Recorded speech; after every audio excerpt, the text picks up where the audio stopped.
Peshawar Zalmi fans के लिए मुबारक हो, आप लोग क्वालिफाइड हो, वो भी HBL PSL 11 के फाइनल का। और आप लोग क्वालिफाई कर गए हो PSL फाइनल, अब आप लोग खेल सकते हैं। लेकिन आप लोगों ने लास्ट टाइम फाइनल 2021 में खेला है HBL PSL का, जो उस टाइम मेरे ख्याल से छठा सीजन चल रहा था HBL PSL का। वो पिशावर ज़ल्मी फाइनल खेला है, वो भी हारा है।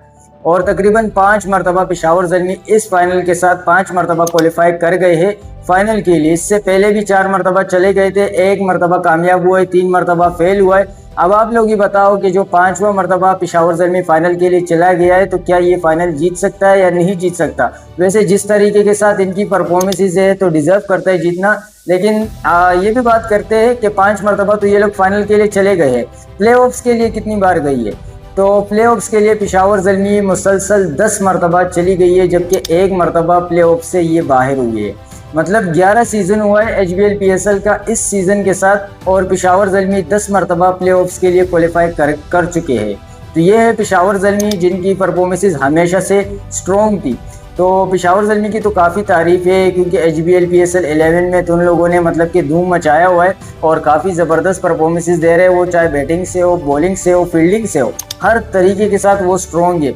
अब अगर कल की मुकाबले की बात करें तो इस्लामाबाद यूनाइटेड तो उस टाइम हार गया था जब टॉस उड़ा जा रहा था। मतलब आजकल T20 के मुकाबले ज़्यादातर टॉस के ऊपर डिपेंड होता है कि अगर आप टॉस जीतते हो तो टॉस के बाद आपने करना क्या है, पिच के हिसाब से आपने फैसले करने हैं, डिसाइड करना है कि हमने बैटिंग करना है, बॉलिंग करना है।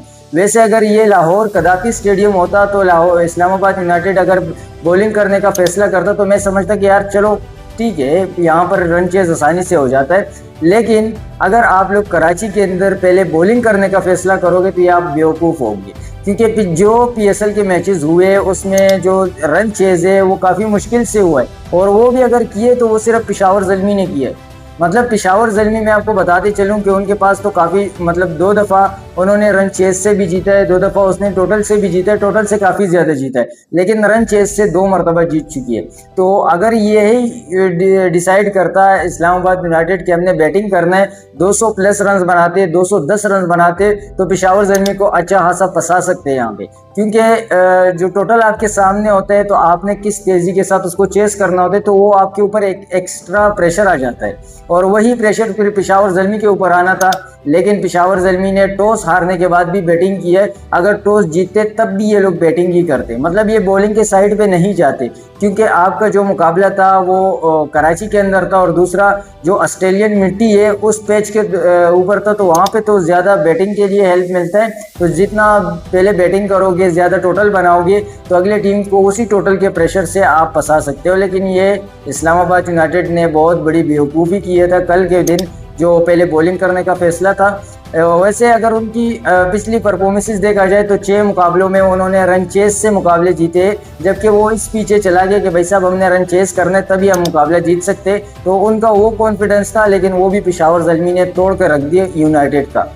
अब अगर यहाँ पे बात की जाए पिशावर का, तो मैंने कल बताया बैटिंग का, जिसमें काफ़ी शानदार बैटिंग हुई है। बाबर आजम की जानिब से सेंचुरी बनाया, मोहम्मद हारिस ने 35 रन बनाए, वो भी 200 प्लस के स्ट्राइक रेट से। बाबर भी 175 के स्ट्राइक रेट से खेला है। कुसाल मेंडिस भी 157 के स्ट्राइक रेट से 41 रन बना चुके हैं, और इसी तरह से सारे मिलके 222 रन का टारगेट दिया था। अब यहाँ पे सबसे पहले कॉनवे का और समीर मिनहास का एक ज़बरदस्त, मतलब कि आप अगर बात करोगे यहाँ पे इस्लामाबाद यूनाइटेड की पावर प्ले की, तो one of the best power play आता है, क्योंकि पावर प्ले के बाद उनके विकेट्स गिरना शुरू हो जाते हैं और फिर वो लोग फंस जाते हैं, मोमेंटम पिशावर के पास आ जाता है। अब यहाँ पे कॉनवे और समीर मिनहास जिस किस्म का चार्ज कर रहे थे, मतलब 3.5, ये यूँ ही समझ ले कि 5 ओवर में वो तकरीबन 58 रन के करीब चले गए थे, 1 विकेट के नुकसान पे। उसके बाद कॉनवे जब आउट हो गया तो थोड़ा बहुत प्रेशर आ गया इस्लामाबाद के ऊपर। फिर समीर मिनहास भी गलती कर गए, मोहसिन भी गलती कर गए, शादाब भी गलती कर गए। इसी तरह से बैक टू बैक विकेट्स गिरना शुरू हो गए, और इस्लामाबाद यूनाइटेड 151 रन पर ही ऑल आउट हो चुका है। तो इस्लामाबाद यूनाइटेड टूर्नामेंट से आउट नहीं है, इनके पास एक अपॉर्चुनिटी है, लेकिन मुझे नहीं लगता है कि वो अपॉर्चुनिटी इनके हाथ आ जाएगी, क्योंकि कल खेले जा रहे आज खेले जा रहे मुल्तान सुल्तान वर्सेस हैदराबाद का ये मैच है। इसमें जो जीतेगी वो इस्लामाबाद के साथ मुकाबला खेलेगी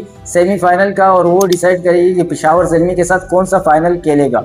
और पिशावर ज़ल्मी HBL PSL में पहला टीम है 11 का जिन्होंने क्वालिफाई किया फाइनल के लिए। मतलब पहला टीम ऐसा बन चुका है जिन्होंने पहले ही कदम रख दिए फाइनल में कि आओ भाई साहब हमसे फाइनल खेलो, चाहे कोई भी टीम आए। अब जाना है 3 टीमें, किंग्समैन और उसके साथ साथ मुल्तान सुल्तान, इस्लामाबाद यूनाइटेड। अब ये तीनों टीम फैसला करेगी बैठकर कि किसने जाना है पेशावर के साथ फाइनल खेलना है। वैसे तीनों को पेशावर ने उल्टे पांव भगा दिए। अब अगर यहाँ पे मुल्तान आएगा मुकाबला जीतने के बाद, इस्लामाबाद से जीतेगा तब आएगा, और अगर इस्लामाबाद ही रहेगा मिसाल तौर पर किंग्समैन जीतेगा तो फिर इस्लामाबाद कोशिश करेगा जीतने का। अगर किंग्समैन जीत गया तो वो फिर आएगा पेशावर के साथ फाइनल के लिए। यानी कि जो दो आज का मुकाबले उनको 2 मुकाबले जीतने, चाहे कोई भी टीम आज का मुकाबला अगर जीतेगी तो फिर वो अगला मुकाबला इस्लामाबाद से भी जीतने की कोशिश करेगा और फिर जाएगा फाइनल में। तो पेशावर ज़ल्मी ऑलरेडी फाइनल के अंदर ही है और मौजूद है, कायम है फाइनल में। आपको क्या लगता है कि पेशावर ज़ल्मी फाइनल जीत सकेगी या नहीं जीत सकेगी, और सेकंड टीम पेशावर ज़ल्मी के साथ कौन सा फाइनल में आ सकेगा, और कौन सा टीम ऐसा होगी जो पेशावर ज़ल्मी के साथ फाइट कर